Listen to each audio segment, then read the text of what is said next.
Welcome to The Explainer. Today, we are diving headfirst into the absolutely delicious and diverse world of Tunisian food. We're talking fiery spices, incredible communal feasts, flavors that literally tell the story of a nation.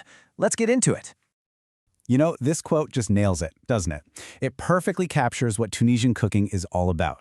It's not just one thing. It's this incredible mix of history and geography, all served up on a plate. We're talking about a cuisine that's been shaped by centuries of trade, conquest, and culture. So, to really get a handle on this amazing tapestry of food, we gotta look at the threads that hold it all together, right? We're talking about the core ingredients, the stuff that gives Tunisian food its totally unique and unforgettable character. And that all starts with what I like to call a holy trinity of taste. It's this foundational flavor base you'll find in pretty much every dish. Seriously, think of this as your flavor passport for our journey. Okay, first up, Harissa. And let me tell you, this is so much more than just a hot sauce. It's a total cultural icon. This fiery paste brings the heat, for sure, but also this deep, complex flavor to everything from stews to salads. Hey, the fact that it's recognized by UNESCO, that just tells you how incredibly central it is to Tunisian identity. Next up, we've got what's basically liquid gold, olive oil. This stuff is fundamental. It's used for literally everything, cooking, frying, dressing salads. It's the rich, healthy foundation of the whole Tunisian diet. And get this fact might actually surprise you. Ranking fourth in the entire world for olive oil production. That really shows you just how central it is. We're not just talking about food here. We're talking about the nation's entire economy and way of life. All right, and rounding out our trinity, we have tomatoes. It doesn't matter if they're fresh or a paste, they provide that sweet, tangy, savory base for so many of Tunisia's most famous dishes. It's what gives them that vibrant color and incredible depth of flavor. Okay, so we've got our flavor toolkit ready. Now the real fun begins. Our culinary journey across Tunisia's super diverse regions. And what's really cool is seeing how that core trinity we just talked about shows up differently from place to place. Let's kick things off in the capital, Tunis. Here, the food culture of the Beldia, that's the traditional city folks, it's all about milder, more delicate flavors. You can really see the centuries of Ottoman influence here. They use less harissa, which lets all these other subtle, refined spices really shine through. All right, now let's head from the capital out to the coast. And wow, the flavor profile changes in a big way. In cities like Sfax and Sousse, the menu is all about the Mediterranean's bounty. The focus is completely on fresh seafood. You'll see it celebrated in something called a marca, which is basically a slow-cooked, super aromatic stew. And on the coast, that usually means an absolutely beautiful fish soup. And this comparison here just shows the contrast perfectly. As we head inland, up into the Atlas Mountains, the food gets much heartier. It's simpler. The whole focus shifts to local, seasonal stuff and game meats. Think quail, rabbit, partridge, often slow-cooked in these amazing traditional clay pots.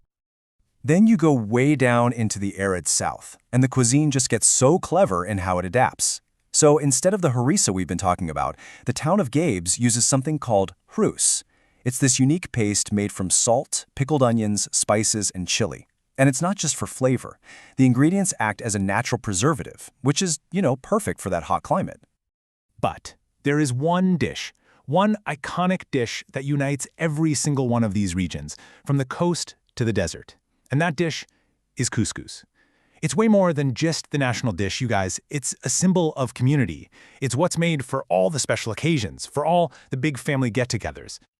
Okay, so the absolute genius of couscous is in how it's cooked. It's this unique two-part method, using a special pot called a couscousier. So check this out. A savory stew with meat and veggies simmers away in the bottom pot. Then all that amazing aromatic steam rises up through the top part, and it gently cooks the fine semolina grains that are sitting up there. It infuses them with all that flavor, and then boom, you serve it all together. It's incredible.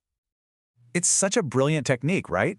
But okay, beyond those big communal feasts, the daily rhythm of Tunisian life is all about the vibrant street food scene and, of course, the sweets. These are a massive part of the culture. Walk through any bustling market and you'll find the most incredible flavors. You've got the hearty lablabi, that's a chickpea soup to kickstart your day. Then there's the fricassee, basically a savory fried donut sandwich. The Brik pastry, oh, it's so crispy and it has that signature runny egg in the middle. And of course, you can't forget the fiery, unforgettable merguez sausage. And what do you wash it all down with? Well, one drink reigns supreme: mint tea. It's sweet, it's strong, it's super refreshing. And being offered a glass, that's the ultimate symbol of welcome and friendship in Tunisia. And please, please save room for dessert. You have to. Here are a couple of classics. You've got makrud, which is this dense semolina pastry just stuffed with sweet dates and soaked in honey.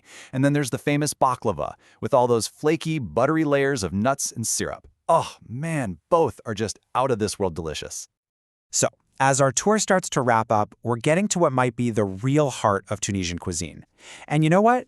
It isn't just about the ingredients or the recipes.